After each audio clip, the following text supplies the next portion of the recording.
Ayan, so good afternoon mga ka-viewers. Mayroon tayong repair ngayon or mayroon akong repair ngayon. Ayan po, nakita nyo ay ito po isang washing machine. Ayan, dito yung may-ari sir. Ayan. Tawag din sir sa mukha. Ito yung may-ari mga ka-viewers. Inintay yung kanyang pinapa-repair at ang problema nitong kanyang washing machine. Yan pala, brand pala nito ay Duel. Duel. Poggi Denso. Ayan o. Ayan mga ka-viewers. Ayan o, Poggi Denso. Ayan. So, problema nito mga ka-viewers ay umuugong, lakas ng kanyang ugong. So, noong tinitest ko, sa actual pa lang, so, umuugong siya. Tapos yung pag sa reverse na, wala nang reverse. Hindi na nagre-reverse. So, noong tinitest ko yung kanyang motor, ayan, open yung kanyang yung isang ito, yung isang linya, open. Wait lang ha. So, yan o, open yung isang linya. Ito, pareho sila yellow. So, nag-open yung isang linya, kaya dahilan siya na umuugong na lang at ito siya. Actually, na-open ko na siya mga kabers at naidugtong ko na rin yung ito siya, na tawag dyan. Nagpuputi-puti. Yan, naidugtong ko na yung isa. So, mayroon pang isa na medyo nag-start nang nagpuputi-puti. So, tinuluyan ko na lang. Ayun yung kadugtong niya. Ito. Yan. So, yan po. So, ang ginagawa ko dito ay tinuluyan ko na lang dahil para walang backjob. So yun, so inintay ng may-ari dahil wala silang magamit na washing machine. So yan mga kabis iano ko muna ito, idugtong ko muna itong isa. Bali lang nagputi-puti talaga dito. Yung putol na talaga, isa lang. So nakita ko yung isa ay mayroon na siyang kunting namang tawag dyan. Nag-start na din siyang na nagpuputi-puti kaya tinuluyan ko na lang. So yan, so ito po yung ginagawa ko mga kabis. Pasensya na hindi ko na video sa Premiere. So start pa lang dahil nakalimutan ko. So naisipan ko ay tapos ko nang ma-troubleshoot yung motor. At yun na nga, na-open ko na siya. Ayun o. So yan. So sa mga bago pa lang dyan sa aking channel para mga ka-viewers, huwag niyo pong kalimutang mag-subscribe at pindutin yung notification bell. At huwag niyo rin kalimutang ilagay sa all para matik kayo ay ma-notify kaagad tuwing ako ay may upload na bago. Ayan. At huwag niyo rin kalimutang i-share mga ka-viewers yung ating video para makatulong tayo sa iba. So yan. At ito po ay tapos ko muna ito mga ka-viewers. Idugtong ko muna itong isa. Itong pinutol ko, idugtong ko muna ito. Yan. So mayroon akong pang dyan. Ang ginagawa ko lang din naman ay lang din. Ito lang. Ito. So ito lang yung ginagamit ko pang dugtong dyan. Pinupulupot ko lang yung isang linya. Yan dito, pinupulupot ko lang doon sa may putol. Yan, ito tapos sinusulda. So kailangan nyo lang gawin dito ay balatan. Yan, tulad nito, lumabas na yung kulay aluminum. Dahil hindi ito tanso mga viewers, ito po ay aluminum. Yan o. So kailangan yung balatan yan dahil pag hindi yan binabalatan ay hindi yan magkukontak doon sa pinaka-wire natin. Dito, sa winding na to. Yan, ito dito. Yan, pati ito din ay kisa na rin. Yan, kailangan matanggal din yung parang nangingitim-ngitim dahil matagal nang ginagamit ang wire. So magkakaroon niya ng tawag diyan, nangingitim-ngitim siya. So kailangan niyo ding kiskisan yan. Yan, gamit lang ng cutter. So yan lang po mga ka-viewers At ito po ay install ko muna dito para magkaroon to ng connection. Yan, dalawa lang naman yan Ito na lang Yung isa tapos na yung isa. Yan ito tapos na to. Yan. So yan. So wait lang muna. Yan muna ay hindi ko na ma-videohan. Ipakita ko na sa inyo pag yan po ay tapos ko nang maidugtong. So yun. So ayan po mga ka-viewers at tapos ko na pong maidugtong itong ito pakita ko sa inyo. Baka sabihin nyo na ibang motor yung nilagay ko. Yan Yan na po yung dugtong. Ito pati itong itong isa. Yan, bali dalawa yung putol. So yun. So ang paglagay naman nito ay easy nyo lang dito. Ito, makita nyo may butas Yan, yan lang i-straight nyo lang. Ganun lang siya Yan, kung saan yung may butas, ganun yung ilagay. Para hindi kayo mahirapan. Yan tapos.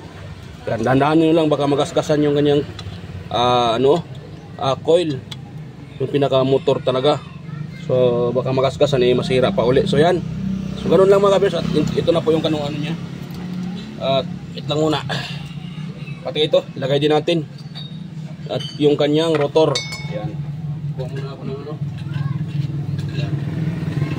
Basahin muna natin ang oil tong sa taas dahil medyo ano siya. Yan, medyo ang tawag dyan. Ito sa baba, medyo basa pa to sa doon sa baba. So dito dito lang natin ano ang tawag diyan. Paanuan ng langis. Yan, yan oh. Patakan natin ng langis diyan. Diyan kasi yung kanyang foam, mga viewers, or yung bushing. Diyan yung foam. So pwede din dito sa dito yung may yan, nakita niyo no? Nakita sa video eh. Diyan banda oh. Yan. Pwede din diyan lagyan ng langis para pumasok doon sa pinaka-bushing. Pero okay pa man yung bushing niya mga viewers, pati yung kanyang ano ito, foam. May oil pa to. Yan. So ngayon, dahil basa na to, lagay natin itong kanyang pinaka-rotor. Itong kanyang rotor. Yan. Tapos, ito. Lagay din natin to. Pagpagano natin. Dahil mayroon siya. Hindi kabok. Yun. Wait lang. Hindi pumasok yung ano eh. May nagkakaroon ng hangin. So wait lang muna mga kabirsa. Tanggalin ko muna. Mayroon siyang hangin. Dapat ito pumasok sa ilalim eh. Ito. Yan. Pupukin lang natin mga kabirsa. Kulang tayo ng martilyo. Yan. So, kung hindi, pugutin siya ulit. Tapos bawasan natin yung ano. Talaga papasok yan eh. Pag medyo madami yung nalagay na langis. Yan. Nag-vacuum ata eh. Yan. Dapat bababa pa yan. Tama ka bisa. Hirap. Yun. Bumaba na siya. Yan o. Bumaba na. Yan o. Bumaba na. So ngayon, ito natin ipasok tong sa taas na cover. Ayun. Ayun, ganun lang. Ganun lang kasimple. So ang ilagay ko dito ay dalawang screw lang, dalawang bolt. Dalawa na lang yung bolt ko. At alam naman ng may-ari yan na dalawa lang ilagay ko. At ano to mga viewers, kahit dalawa lang ilagay nyo, matibay din naman, basta higpitan nyo lang dahil marami na akong video na ginagawa ganito. Dalawa lang ilagay ko, kahit sa electric pan ginagawa ko rin eh. Dalawa lang, okay na yan. Ang importante, mahigpit lang pagkalagay nito. So, okay yan. So yan, bago natin ilagay ito, kahit lang muna, lagay na natin siguro. Ang gulo. Ang gulo ng paliwanag. So ito, dahil mahaba, baka dito natin ito ipagay sa taas. Ano na, baka tatama ito sa pan. Yan. Hindi siya tatama.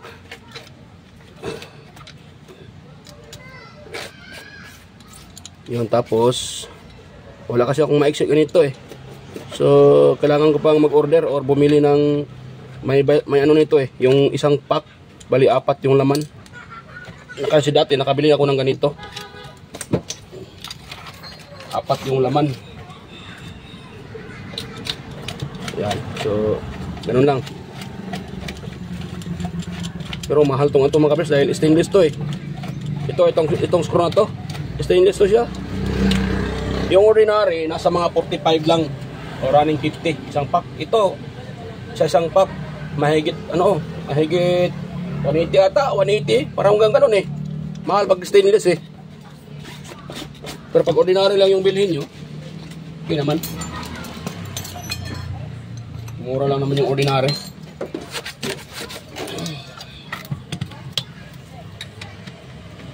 Yan, higpitan lang natin. Yan. Ito lang yung nagamit ko, Y. Dahil maiksi lang.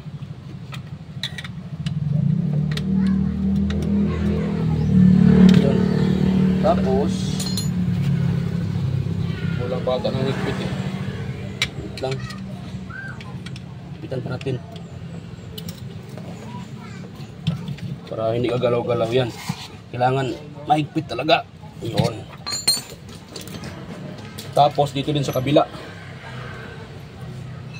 Pero mas maganda, wag nyo muna higpitan mga viewers. Yan, para maganda yung kanyang pagkapit, yung paglagay ng hindi tabingi. So dahil tayo ay medyo matagal-tagal na sa pagre-repair, so okay lang. Yan. Ganun na natin. Tapos higpitan.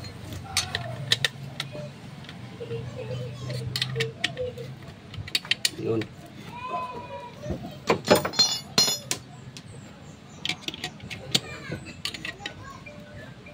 Ayan. Tapos sabay higpit. Ayan. Yun. At dito. Paluapan natin ng ano. Ting paluapan mga ka-viewers.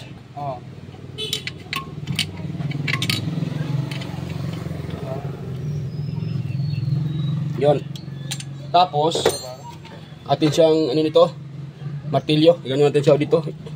Ito side na to. Pokpok, tapos dito pokpokin din mga ka-viewers. Yan. Ayun, malambot na. Kulang pa. Pulapan pa natin mga ka-viewers. Yan, pati sa kabila din. Para mag-align talaga yung kanyang ano. Yan. Yan, malambot na. Yan o. Yan. Malambot na siya mga ka-viewers. Lambot na. Yan, lambot na. Yan. Yun, tapos yan, atin na lang ito mga ka-viewers. So, pakita ko sa inyo Yan. Ito yung ating tester. Dito ko ilagay para makita nyo. Ito. Yan, tapos pailawin natin para kitang-kita. Yun. Yan, tingnan nyo yung kanyang reading. Dapat may reading yung dalawa. Kung nakita nyo kanina, walang reading yan. Yung isa lang mayroon. So dapat itong dalawa mayroon na. Mga viewers.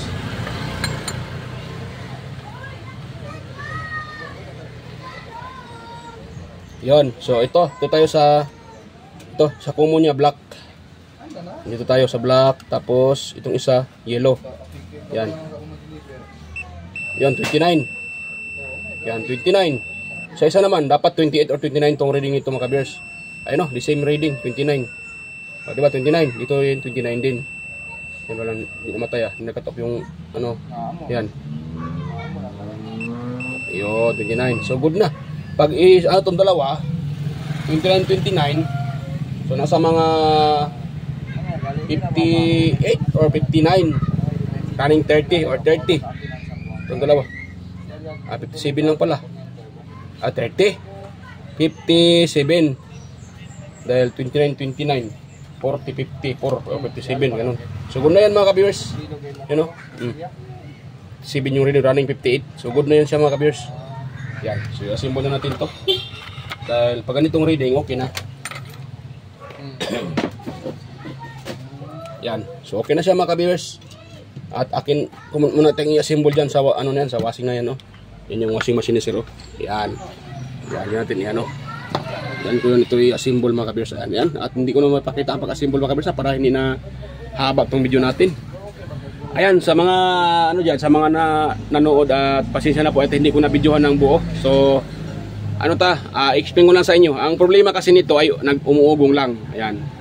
Umuugong siya at walang reverse. Yan. Gumagano naman, malakas naman yung ikot pag tinutulungan sa kamay, malakas. Pero pag sa reverse na, wala na. Tapos, yan, maririnig mo na lang na umuugong. Yan. Umuugong siya. Yan. So, yan po ang problema. Yung motor. Dahil pag kapasitor kasi, reverse forward, may ano yun, uugong. Tapos, pag tinulungan mo sa kamay, iikot siya ng malakas. Malakas, iikot siya pero mahina. Yan, pero iikot siya ng malakas mga ka-viewers, hindi po yung kapasitor. Dahil pag kapasitor ang problema, hina yung ikot ng washing machine pag kapasitor ang may problema. So kaya nga sinasabi ko, pag ikutin mo pa forward, iikot siya ng mahina. Pag pag reverse naman, iikot din ng mahina. So kapasitor yun.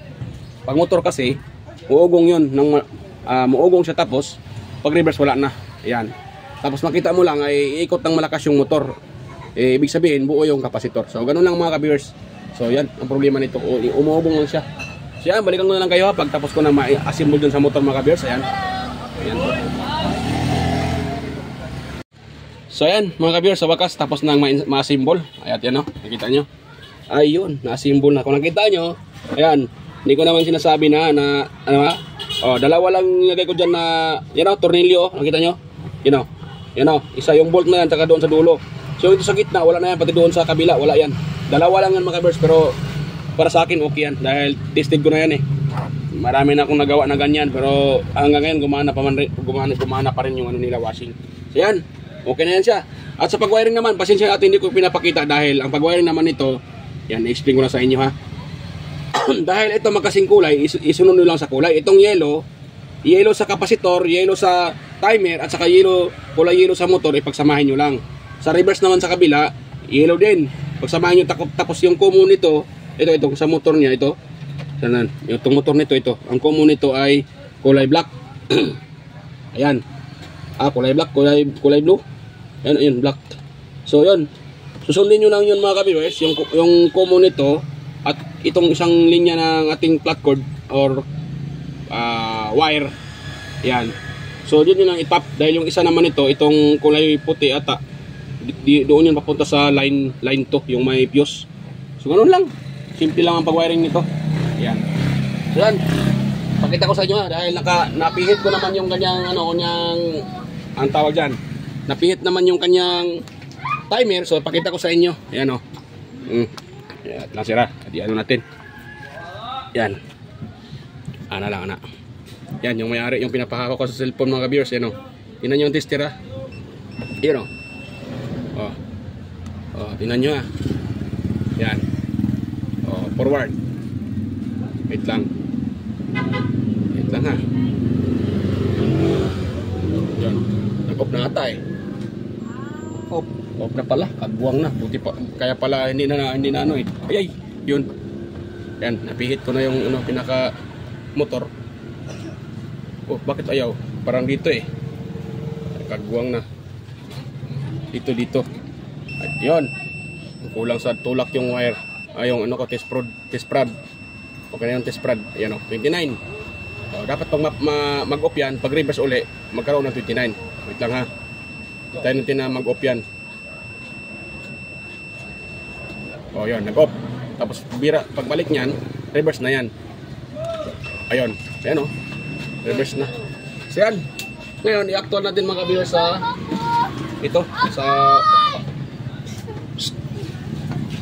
nandito natin i-actual. Yan. Dito tayo sa pinaka-washing. Ayan mga ka-viewers oh. Yun o. Ayun, gumana. At yun, malakas. Hindi siya mapigilan. Hindi kaya mapigilan yung ikot ng motor. Yan, malakas. So okay na. Success mga ka-viewers yung ating repair. At yun. Yan, ano man sir, sa tingin mo okay na yan sir? Ayan, thumbs up si sir, thumbs up. Yun thumbs up na si sir, okay na daw. Yan, okay na. Diba? Ganun lang kasimple. Pag yung washing nyo ay umuugong, tapos pag iniikot sa kamay, malakas yung ikot niya, tapos pag reverse wala na, uugong na lang siya. So ibig sabihin, motor ang problema niyan mga ka-viewers. Pero may ugong din ang problema kapasitor. Pero pag kapasitor ang problema, pag yun po ay pinapaikot sa kamay, kahit forward at saka reverse, iikot yun. Nga lang, mahina. Pag kapasitor ang problema. Yun. So good na mga ka-viewers. Ayun, good na yan. So yan. Hanggang dito lang po yung ating video. At sana po mayroon kayong nakuhang kunting ideya mga ka-viewers. Ayan, so yan po. Sana huwag niyong kalimutang mag-subscribe sa aking channel at i-share sa iba para makatulong tayo sa mga tao sa ating mga kababayan na gustong mag-DIY at mag-repair, mag-butingting. Ayan, so yan. Huwag niyong kalimutang i-share at i-like yung ating video. Ayan, bye-bye mga ka-viewers. At kita-kita tayo ulit sa aking next na mga upload. So ayan, bye-bye po.